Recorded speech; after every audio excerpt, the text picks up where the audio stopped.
The following episode, episode 231 with Rob Hahn, was recorded in early March. It's for that reason that we do not discuss the coronavirus pandemic, as it had not escalated to the level that it is now at that time. I felt it necessary to let you, the listener, know. Thank you for listening to the Real Estate Sessions and enjoy the episode. What I would love to see the MLSs do, and all 550 of them, whatever, I would love to see all of them go private, not be not-for-profit. All of them go private. And I've been engaged in this whole privatization initiative since like 2010, and just start buying each other up and go raise capital, because you can't go raise any money if you're not for profit. You can't go raise any money even if you're a quote for-profit MLSs, and there are a number of them, but your bylaws specifically state we're going to run as a nonprofit. You're listening to the Real Estate Sessions. I'm your host, Bill Risser. Listen in as I interview leaders in our industry, getting their stories and their journeys to the world of real estate. Hey, everybody. Welcome to episode 231 of the Real Estate Sessions podcast. As always, thank you so much for tuning in and for telling a friend. It's how we continue to grow. And today on episode 231, I get to talk to another rabble-rouser, another pot stirrer, the person who likes to just kind of contrarian maybe comes to mind. So I think you might know who I'm talking about already if you heard that laugh in the background. But I'm going to be talking to Rob Hahn. Rob Hahn's the founder, CEO of 7DS Associates. Rob's got an amazing background and some great stuff. And I don't know if Rob remembers this, but about 10 years ago, he tweeted out that he was flying into Sky Harbor and said, "Hey, anybody around want to pick up some dinner?" And I just went ahead and replied. I didn't really know Rob that well at the time. And he let me pick him up at the hotel, and we went and got some pizza on Mill Ave in Tempe. So Rob, welcome to the podcast. And do you remember that dinner? Thank you, Bill, for having me. And of course I remember that. That was the introduction to Mellow Mushroom, and I didn't know anything about that. I guess it's now a chain. I don't know if it was back then, but I remember thinking, damn, Tempe's got some legit pizza. And good beer list. Something, because a good beer list, I think, remember? Absolutely. And I got to tell you, I'm a pizza snob. So I think it's saying something to say that Mellow Mushroom got it going on. That's great. I like that. First things first, I have no idea where I'm talking to you. Like, first of all, you've relocated quite a few times in the last 10 years. So where are you at now, and where do you live now? I live in Las Vegas now. I'm in the desert. I'm in Sin City. Loving it. I never thought I would say that. But then again, I never thought I would live north of 14th Street in Manhattan. So there's that. But I think this is home. I think we found it. Would you consider yourself a bit of a gambler? Not at all, actually. I don't think you can live in this town if you have a gambling problem. I just don't know how. That was my question. How do you do it?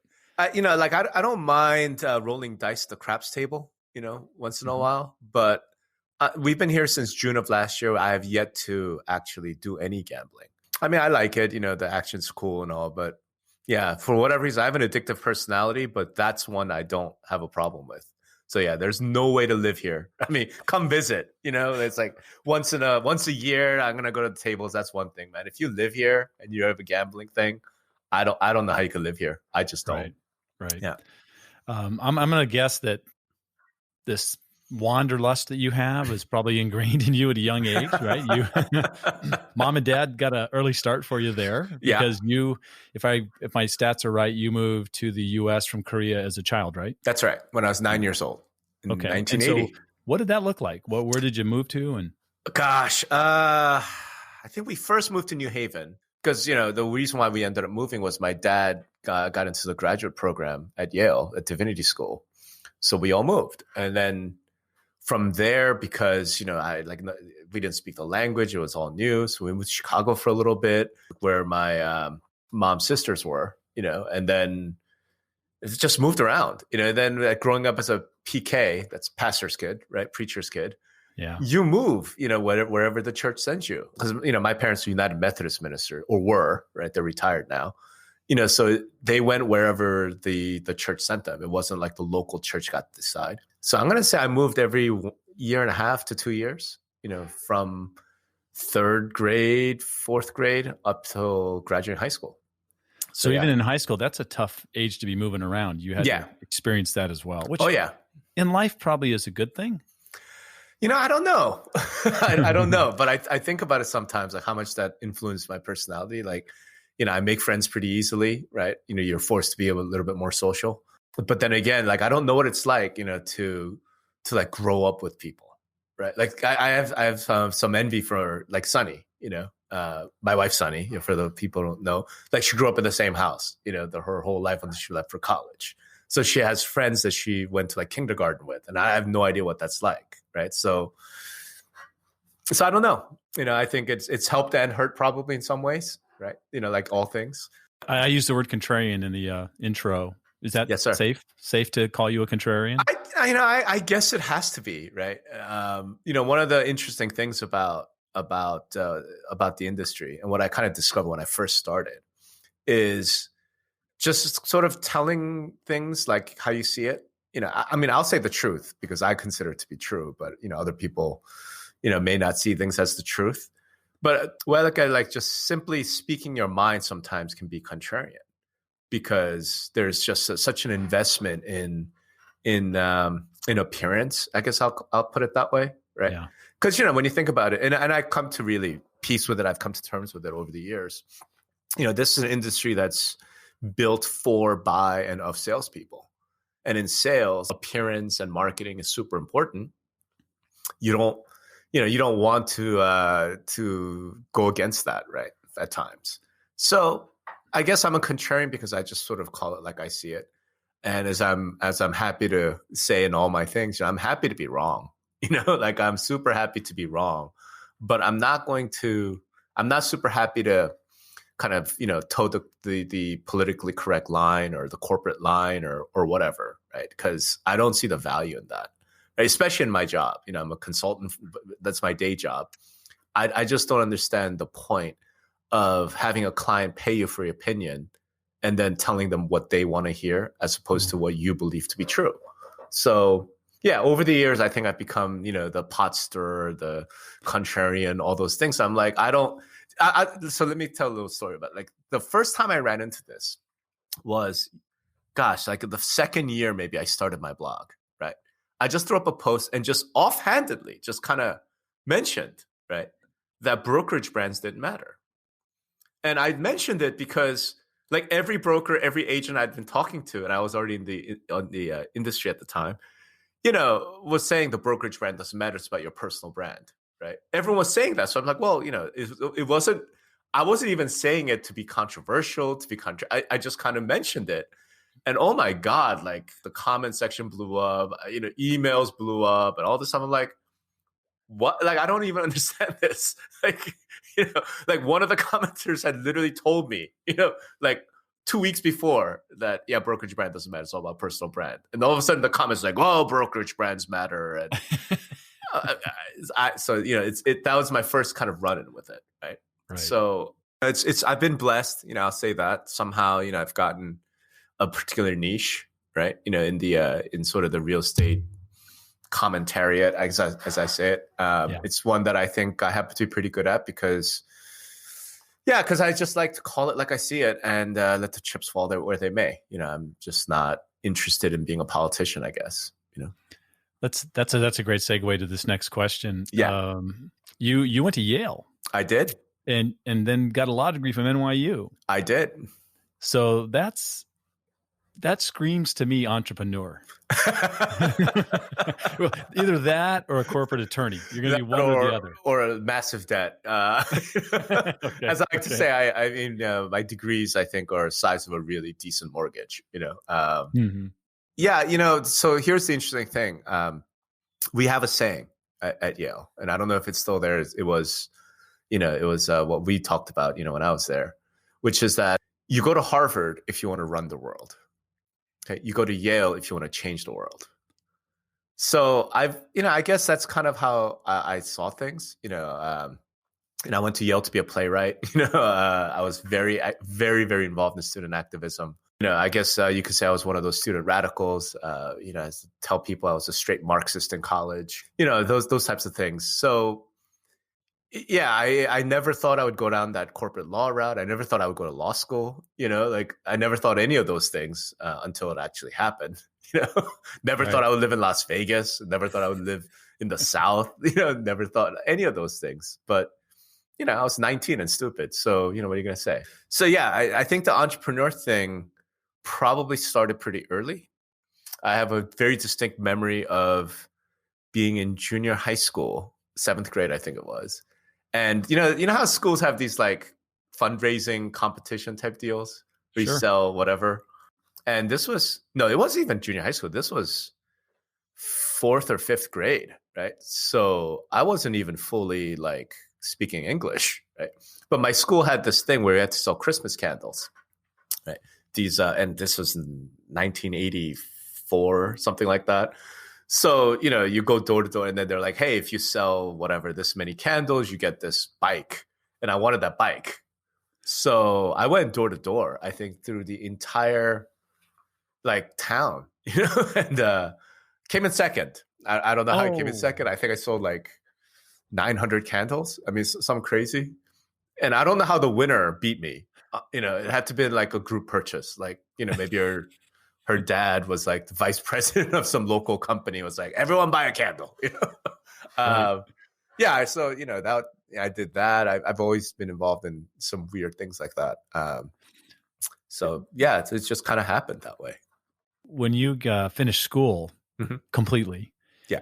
you do some different things before real estate comes along. Do you mind Yes, just sir. kind of doing a quick hit on that? Yeah, because it's in my bio. Let's see.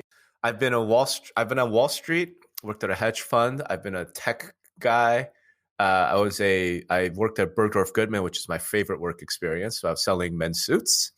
I was a professional card player, professional gamer. I guess I was a lawyer, and then worked in various big companies, and then been what I'm doing since 2009. So I'll ask this question: would you consider yourself kind of a sci-fi geek, a gamer nerd? Completely. Is that you, or is that? No, completely. Totally. Okay, good. Although, over time, I've gone more away from hard sci-fi, which I used to really enjoy, into much more the fantasy realm. So I'm in more the fantasy side of sci-fi than like the starship side of sci-fi. Although Gotcha. I do really enjoy the starship side of sci-fi as well. Yeah. You're more Game of Thrones now than Star Wars? Yeah, I think that's a good way of putting it. Okay. Yeah. I have this whole thing I go on about Star Wars. Like, it's not really sci-fi, it's fantasy, because there's so many things that just don't make any sense about Star Wars. Like, I'll give you an example. Like, lightsabers deflect laser blasters, right? Yes. Okay, so why aren't they making body armor out of lightsabers? Right? I don't know, Rob. That's amazing. Why don't they? Why don't they? There's a scene in Empire Strikes Back where I think it's Luke Skywalker, he cuts open, one of those giant at walking things. He cuts it open with his lightsaber. I'm going, okay, if that could defeat that armor, why wouldn't it just shoot lightsabers at these damn things? Right? You're making way too much sense. You're going to make my head explode. Yeah, it's things like that like I make my kids laugh about it, and so yeah. we're recording this. We're recording this on a Monday. Yesterday, Sunday, I actually obtained a spot in the virtual queue for the Rise of the Resistance over in Orlando. Wow, nice. It is. I can't even say a word about it because I don't want to be that spoiler person. But if you're anywhere near Orlando, take the time and energy to get in that queue and go experience that. All right, that ride. Yeah, it's really cool, especially if you like Star Wars. So I will. There's my quick public service announcement. And all I want to say is, if anyone from Disney is listening, I think you might want to sponsor the Bill Risser show. I'm just saying, Yeah, we'll see how that goes. So, kind of not to turn this to a downer really quick, but 9/11 changed a whole lot of lives in this country. That's right. And it had a direct impact on your career as well. That's right. About that. Yeah. And it's a post I put up, and I reposted every anniversary of 9/11. Make a real long story short, I was working at USA Networks. I was the general manager for sci-fi.com. Left that because I decided the Hollywood entertainment world is not for me. a decision which I sometimes question because, it would have been a very different lifestyle, right? Yeah. But and I went to join a startup, and basically our funding round, so we had gotten some funding the first round, and our second round was supposed to close on 9/15, Mm. and we had spent, I don't know, a good 6 months, 9 months, negotiating all these deals. We had the technology, we're all the stuff, and our offices were in World Trade 7. So after 9/11, everything's destroyed, and even the funding, the venture capitalists, they were like, we don't know if we're going to be in business, right? So yeah, I mean, all of a sudden, like, you just go from, okay, we're about to, right, do this amazing, huge thing to, oh my God, like none of us have jobs because the company just went under. But in a weird way, like that didn't bother any of us, I think, in the first 60, 90 days right after 9/11. And I think, if any of the listeners were in New York City during those times, they'll remember, like, it was a very different environment. Like, none of us were actually concerned about it. All of a sudden, we were starting to be concerned about like families and friends and, loved ones. You realize, God, I'm spending 12, 14 hours a day in the office. What for? Right? Because it could all just be taken away so quickly. So yeah, so it's that's actually kind of why I think I ended up in real estate, right? Because after that, I mean, the New York City economy, the startup economy, it was just, I mean, it just didn't exist, right? So I ended up doing all this different stuff, trying to find things to do, and ended up working with a great company. I think they were sold, called Kinesis Marketing. And one of our biggest clients was Realogy. Back then it was called Sendent. And we had the Coldwell Banker account, and we had the Coldwell Banker commercial account. So I started doing strategy work there, and one thing led to another. I went in-house, and all of a sudden, like, I'm in residential real estate. But before that, I started actually in commercial real estate, doing airplane hangars, which was a really cool That's business. super specific, right? Very specific. It was me and one other guy, but he was a big player, and we thought there was opportunity in purchasing and converting airplane hangars at municipal airports, private aviation. So we spent, gosh, I don't know, a year, trying to chase those deals. So I learned a little bit about that. I mean, it was just a fun time, and then I got into real estate, and here I am. So 2009 is a big year for you. That's when you launch 7DS Associates, right? Yep. 7DS Associates. So let's talk about, well, first of all, the name. Now I got it from Sunny, so I do know. And but the what was the inspiration behind the name, and what's the DS stand for? Yeah, I get asked this. 7DS stands for Seven Deadly Sins, and it stems from a post that I wrote, like way back, like one of the very first things I wrote. Kind of about real estate online. And as an aside, I mean, I wanted to, like, I've always been a sort of blogger. I mean, when I left law school, right, and when, this is another one, like, I decided the lawyer life isn't for me because I don't like making $150,000 a year as a 25-year-old, right? And I took a job as a magazine editor in Seattle, right, making like $24,000. I can't remember. Good. My parents were like, "You're going to do what now?" Like, what? But, I was always involved in the internet, right? And that's a whole nother long story. And I knew HTML, so I started making websites. I was already involved in online discussions, whether it's politics or sci-fi or gaming or whatever. So when this blogging thing came along, right, I think I was working at Sendent. And I remember going to my bosses, going to Realogy, basically Sendent Realogy, and saying, we should start doing blogs. This is like a new thing. We should absolutely start doing this. And they came back with, the only way we're going to do this is if you pass every post through legal and PR. And I was like, you don't understand how blogging works, right? Like it doesn't work that way. It's, so I didn't do it until 2009. When I went off on my own, I said, okay, I can do my own thing. 2008 actually, but that's a whole chapter I want to forget. And one of the very first things I wrote was basically something called 7 Deadly Sins of Marketing. And it stemmed from this idea that I had that you can evaluate every business, right, on the 7 Deadly Sins. Right? Because the 7 Deadly Sins, if you think about it, they're all things that are required, right? They're all things that are actually wonderful in moderation. So, for example, greed. If you have no greed, if you have no desire to make money to improve your lot, right? Then what? Then you don't do anything, right? So, or lust. Like lust is bad, but we all need to procreate. Like we need the next generation, of humans to come along. So what I realized was these are just incredibly powerful human urges that are so powerful that excess leads to problems. So the religions of the world essentially try to control the excess because they're such powerful urges, right? So I thought from a marketing standpoint, you want to appeal to those fundamental human urges, right? Like sloth. Sloth is bad. It's a sin, right? Being lazy. Yeah. Except that if you look at just about every technological improvement we've had, it's because we want things to be easier, right? Like nobody wants to wash their clothes down by the river, with their hand.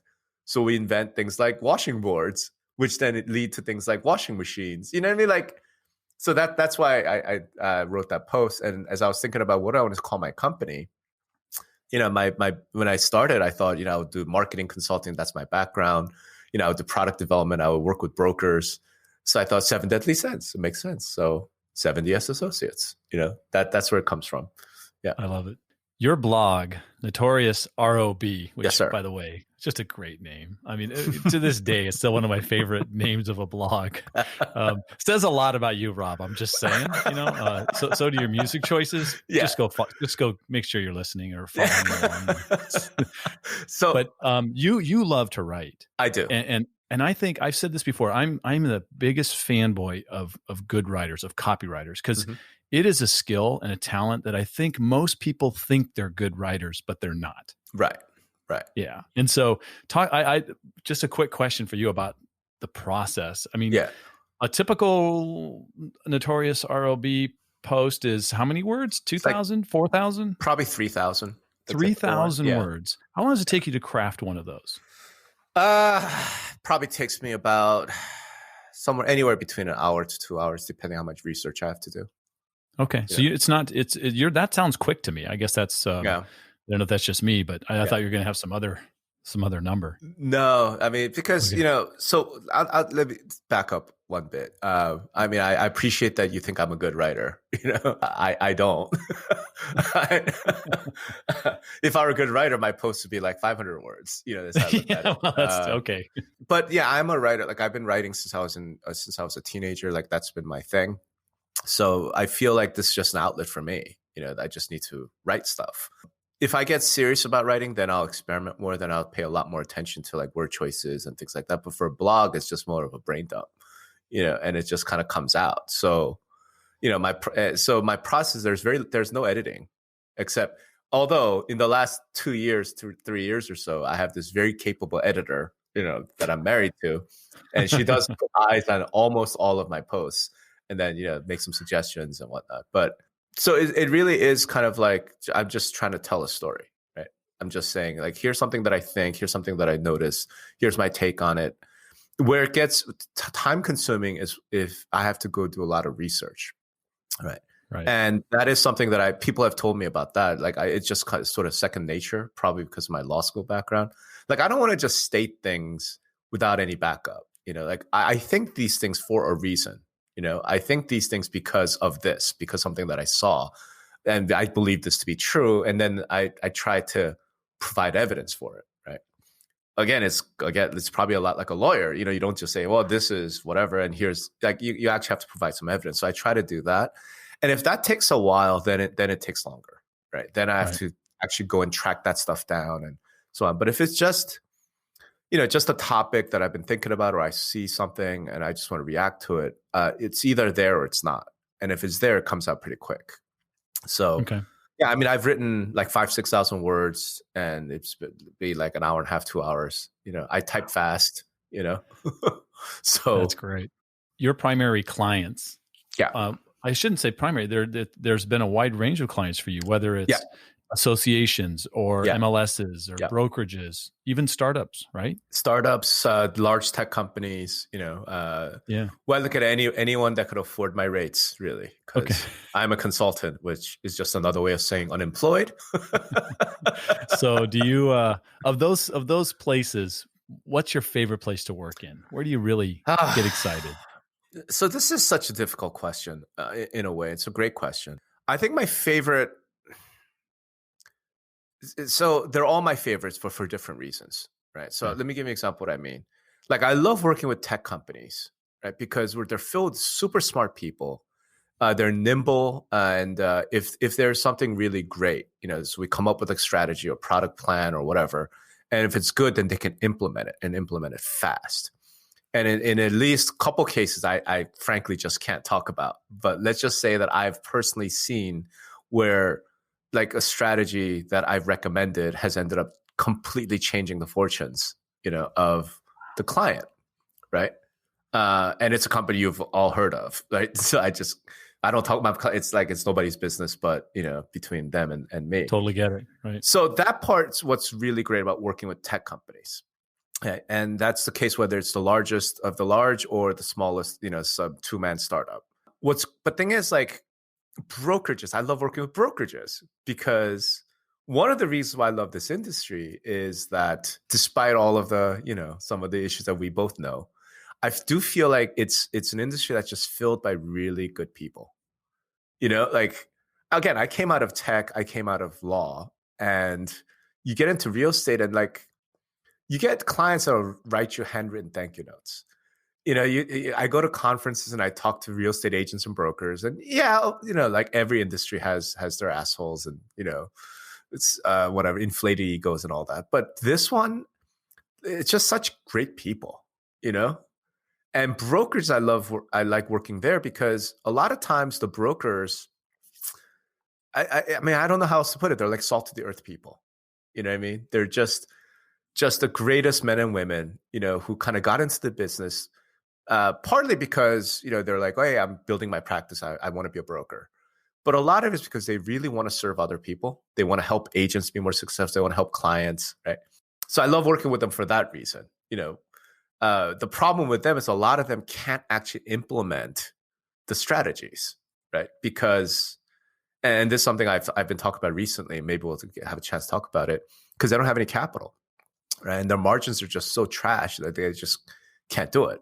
So they're having a tough time of trying to say, I need things to continue the way they have been for a while because I need to pay my bills. But I'm going to try to slowly switch. So it's frustrating that way. But I love working with brokers for that reason. MLSs I love working with because they're dealing with real big problems, right?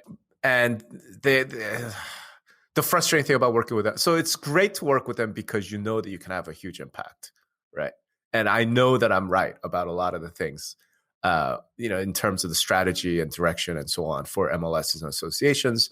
The frustrating part is they're caught in such a complex web, of interests, whether it's agents, brokers, associations, directors, the government. I mean, it's very, very hard for them to do anything to change that. However, once in a while, you do find that unique window or unique group of leaders, and they want to go forward like that. That's really fun then, because then I know, we're making a difference, right? Or we have a chance to make a difference.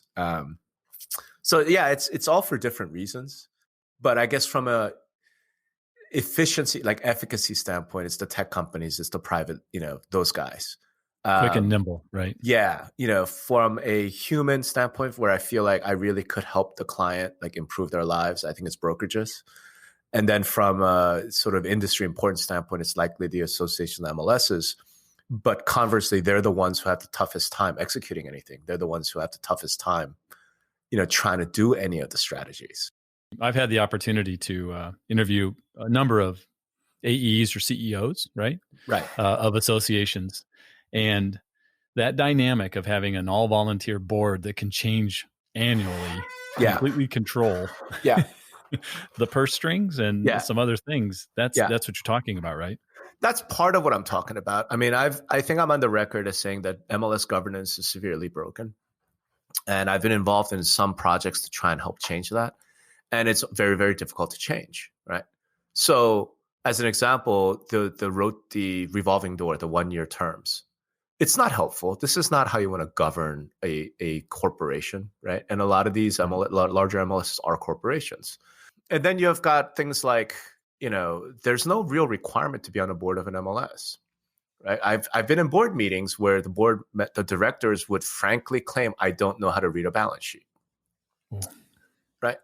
And they don't, but their point is they didn't join the board in order to get involved in financial decisions. They joined the board so they could control the realtor rules. And on that, they're experts, right? So like, hey, how should we handle new construction listings in the MLS? Like those are the people you want to go to. Like these are men and women who are, 30 years experience. Like they're the ones you want to do that. But you put a, P&L statement in front of them and they just glaze over, right? So that's part of the problem. Then you've got like shareholders, which most MLSs are owned by realtor associations, and they have their own problems, and they don't want to see any change, and it just gets so complicated. But as a result, I do worry about the MLS a lot because these are companies that are run like nonprofits. Many cases are in fact nonprofit, but they're providing a business technology data service to business people, and that's just I don't know how you do it. I just don't know how you do it. I think I can get the answer to this question from your blog, but you have a magic wand you can wave. Yeah. And you get to build from scratch. Yeah. An MLS association in an area relationship. What's it look like? Oh gosh. So the problem with the magic wand analysis is you need network effect, right? Because that's what makes the MLS valuable. So saying we're going to start it from scratch to me is like, then we have to replace all the ones that exist. And I don't know if that's even desirable, right? So let me try and answer it sort of a little differently. What I would love to see the MLSs do, and all 550 of them, whatever, I would love to see all of them go private, right? Not be not for profit. All of them go private. And I've been engaged in this whole privatization initiative since like 2010, and just start buying each other up. Right. And go raise capital, because you can't go raise any money if you're not for profit. You can't go raise any money even if you're a quote for-profit MLSs, and there are a number of them, but your bylaws specifically state we're going to run as a nonprofit, right, for member benefit. Like nobody's giving you any money, right? So, I think I would love to see maybe 3, large MLSs, East, West, Central, that have, 300, 400,000 members each, because Zillow's worth like 11 billion, right? And they have 90,000 agents. Right? I'm like, if we have 3 large MLSs, these are publicly traded multi-billion-dollar enterprises that could actually then deliver the type of service and type of products and technology and innovation that I think the 21st century brokers and agents want, and in some cases need, and they're just not getting it. Not because the MLSs don't want to deliver it. It's that you don't have any money. You just don't have any money. I remember the initiative in Arizona to try and go to one statewide MLS. Yeah. And man, that's just seems like it's impossible. I don't know if it's impossible, but it's certainly unlikely. So my concern is this, and this isn't anything secret. It's something I've been talking about. Like, if you look at the general economy as a whole, right? We are getting to a larger, more national, more international, right, economy as a whole. Right? Yeah, there's an argument to be made that real estate is local, and therefore it's going to be the mom and pop, right, in your small town that really knows. I get all that, right? But just the way that the internet works, just the way that technology works, like we could never have, 12 Googles. It just doesn't work. Like we're going to have 1, maybe 2. But cell phones, you could have maybe 3 or 4 providers. You're not going to have 40. It just doesn't work that way. So from that standpoint, if the MLSs continue to sort of go down this path, and we talk about consolidation has been a thing in that space for as long as I've been in it, right? Everyone's talking about consolidation. And so when I started in 2009, there was something like 800 plus MLSs. Now we're down to 550. So like, it's huge progress. I'm like, that's 20 years, yo. Like, you know what I mean? Right. Like, 10 years. It's a, so on that speed, what, by 2030 we'll be down to 350, right? But thing is, like, by 2030, we're potentially looking at things like Tesla with driverless cars. We're potentially, I mean, who the hell knows, right? The rest of the world is moving on. And so this is the thing. I guess anybody that's listening, broker, agent, MLS exec, board members, just say, fine, 20 years from now, in the year 2040, do you still see, let's call it 250 MLSs in the country? Do we still see that? Right? I mean, do we still see that future? And if the answer is no, then, you got to make some decisions, right? Like, if the answer is no, we think there's going to be 1, 2, 3 large, national, international data networks, then the question is, what are you doing about that? Right? Where are you in that mix? And it's stuff that people don't want to think about. It's too big, and again, like, when your term is 1 year, like, what's your incentive, right, to get involved with that? Right. So yeah, we're in the middle of the CBA bargaining with the NFL. Think about that, right? There's that the players that average lifespans 4.5 years. Are they thinking, 10 years, 15 years down the road? Right. No, of course not. So much. And human beings, as a rule, like, we don't do well with that. Right. And I think actually there's some value to that, right? Sort of the wisdom of the crowds approach things. And I'm not saying that, like, it's a great idea to have 3 MLS in the country. I don't know that it's a good idea, right? All I'm saying is, if things are headed that way and the rest of the economy, all the other industries, everybody's sort of moving in that direction, like, okay, so what do you do about that? Just like the existence of national brokerages is something that we have never really talked about, right? EXP is a single brokerage, right? Compass is a single brokerage. NRT is a single brokerage. Like, when the MLS system was invented, I don't know that these things existed. And we had some franchises that were national, but the brokerages were not, right? Because technology scale, like, it just didn't really exist. Well, now it does, right? And the needs of a national scope brokerage are completely different than the needs of the 3-person mom and pop, right?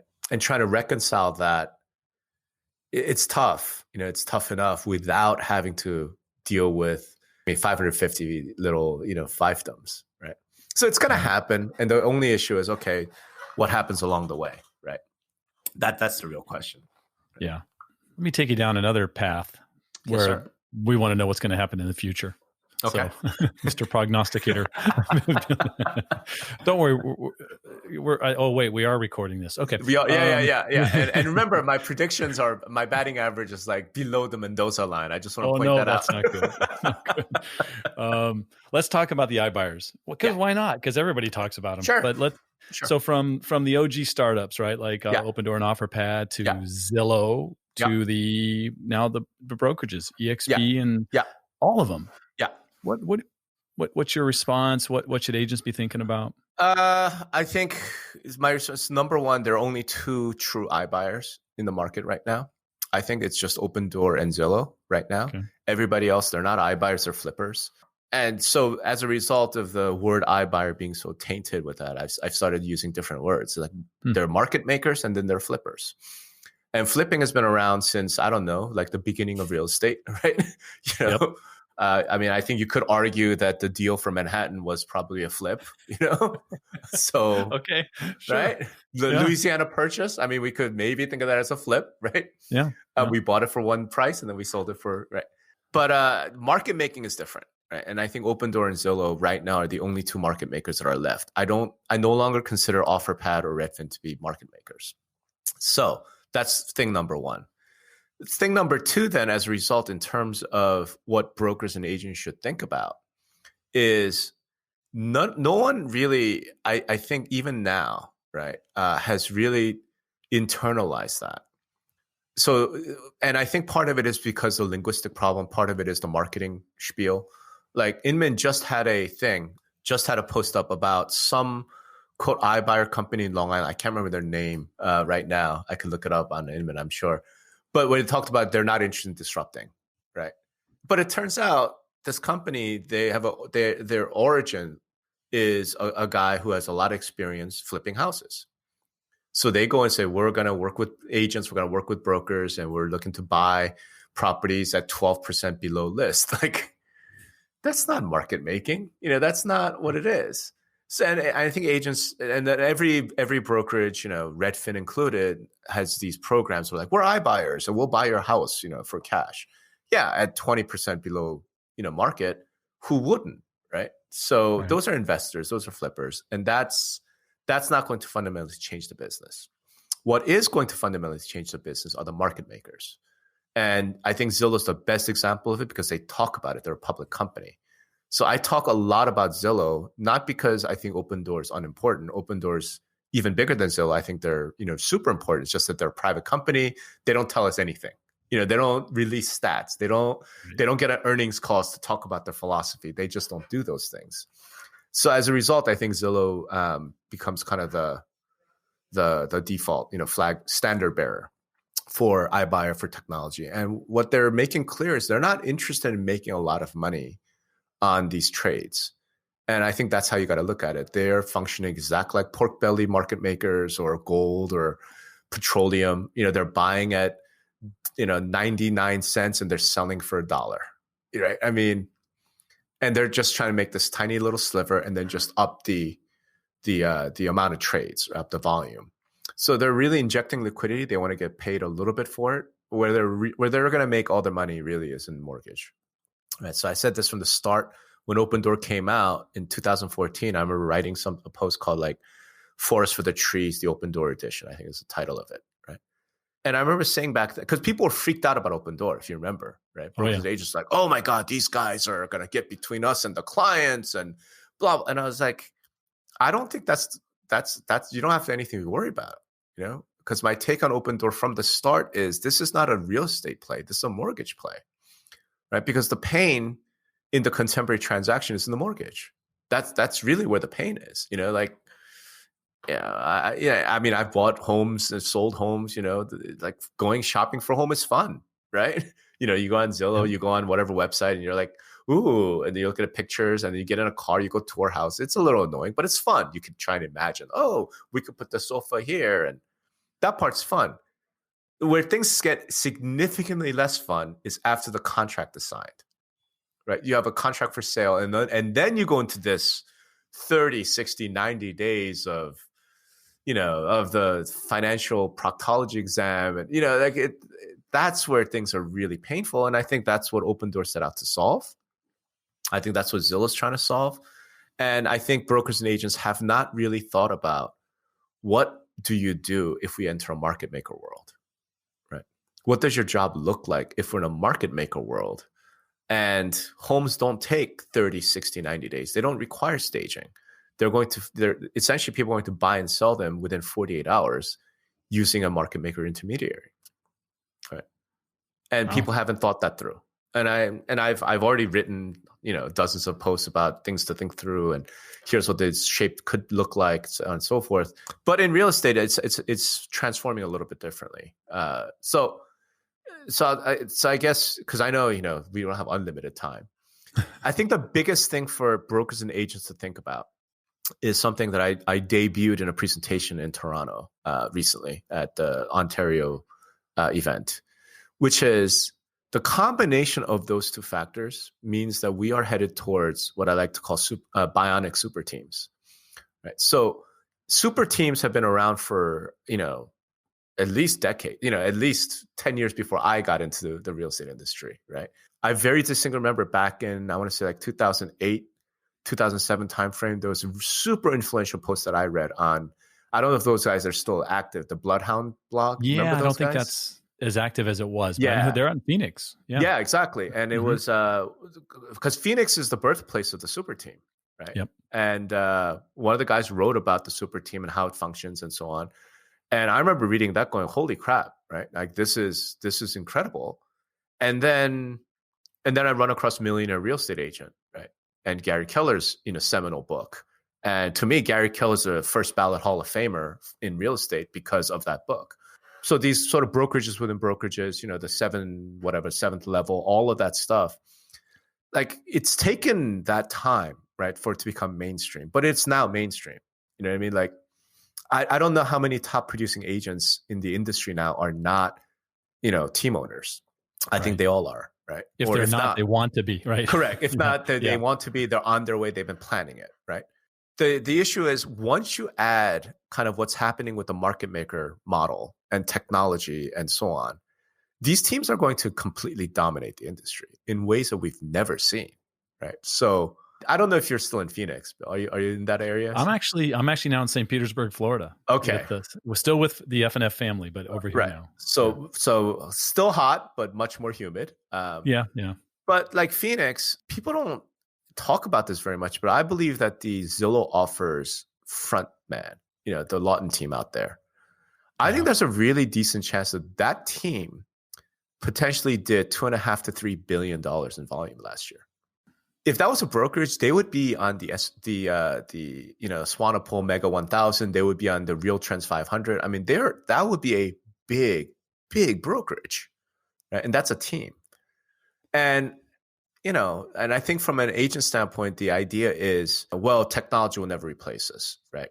These whatever iBuyers, they can't get between me and my client. I'm like, that's true, right?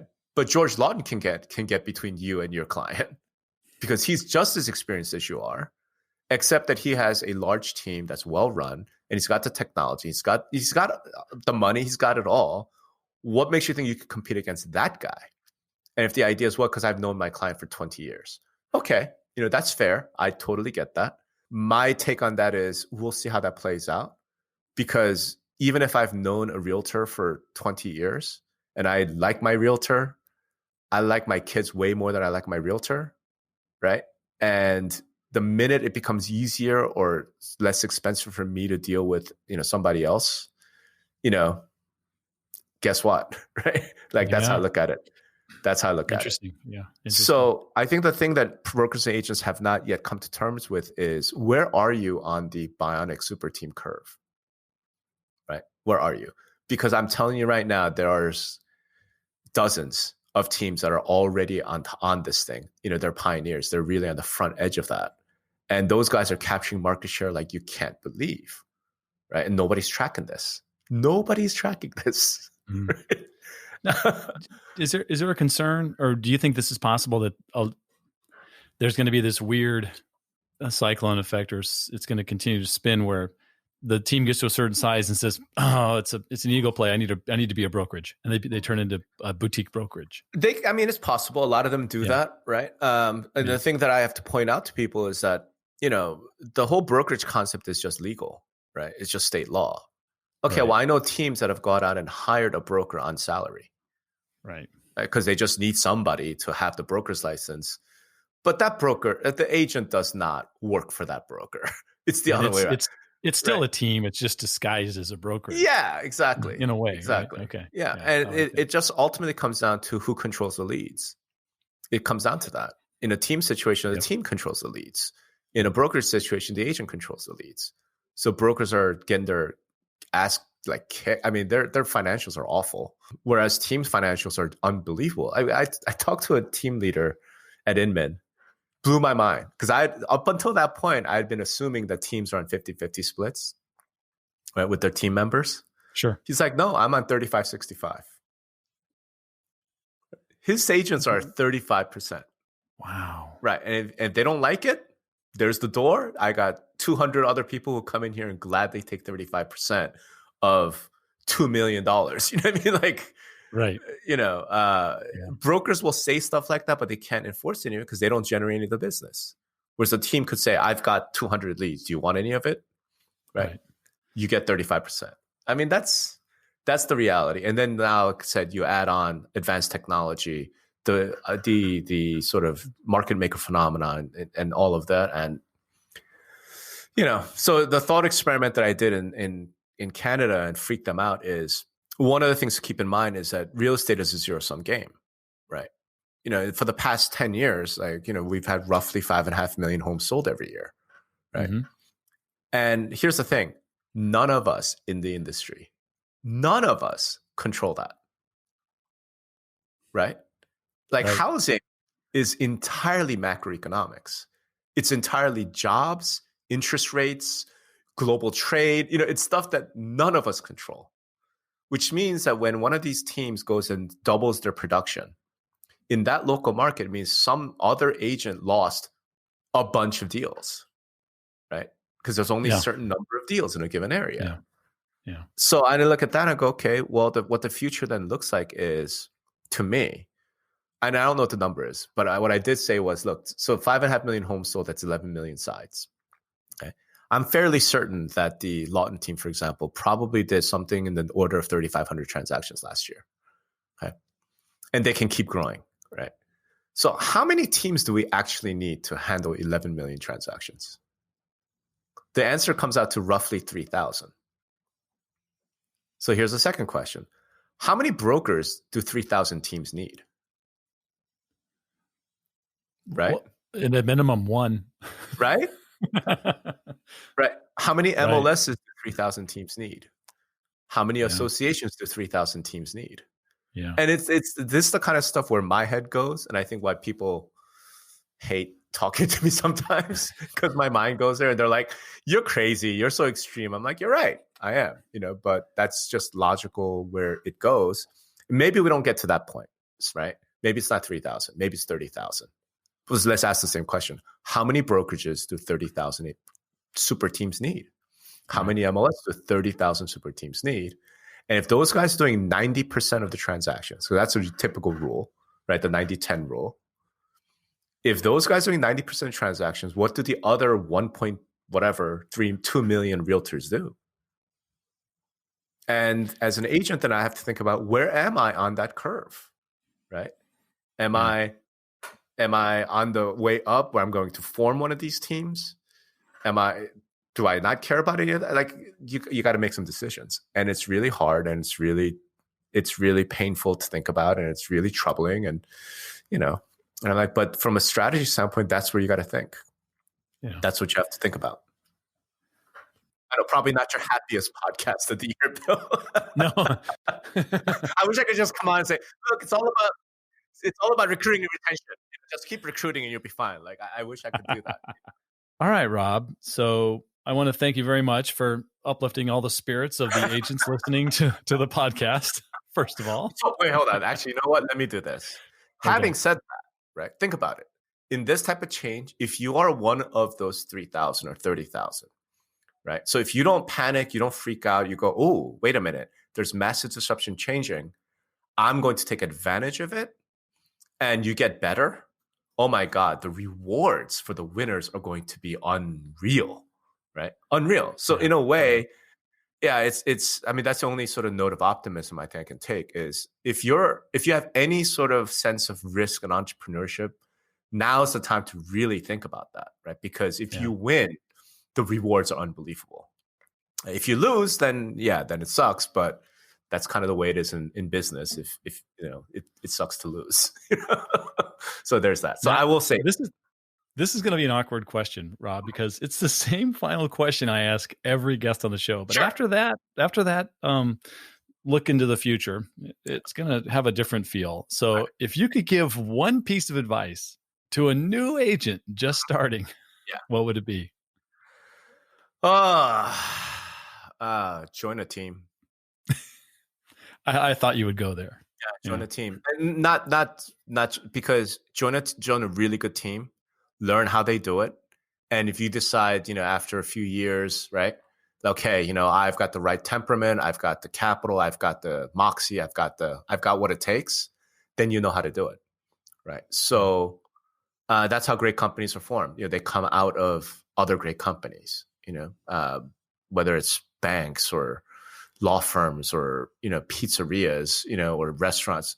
And to be frank, and I think this is the way we're going to head, is the teams themselves, the existing teams will start to see that there's a lot of value in training their people to eventually go independent, right? To eventually become a fierce competitor, actually, because you are going to want that, right? So that you can get better, right?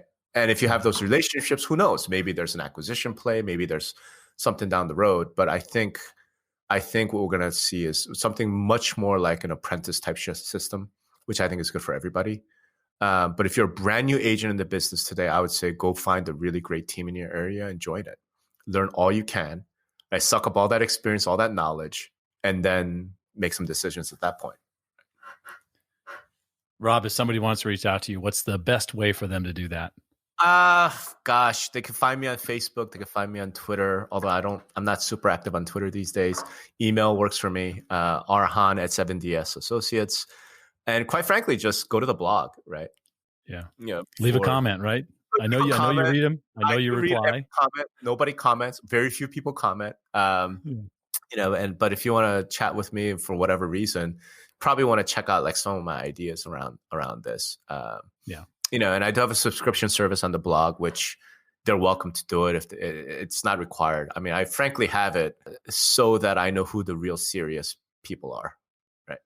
Because, I'll put up blog posts and I'll get like 400 comments and 390 of them won't be that educated. I'm like, you don't read very often. You just came in here to spout whatever company line. Right. That's not useful for anybody, not just me, for anybody else reading. But yeah, I would say, check out the blog. Notorious. How about you have a podcast as well? You and Greg still partnering up?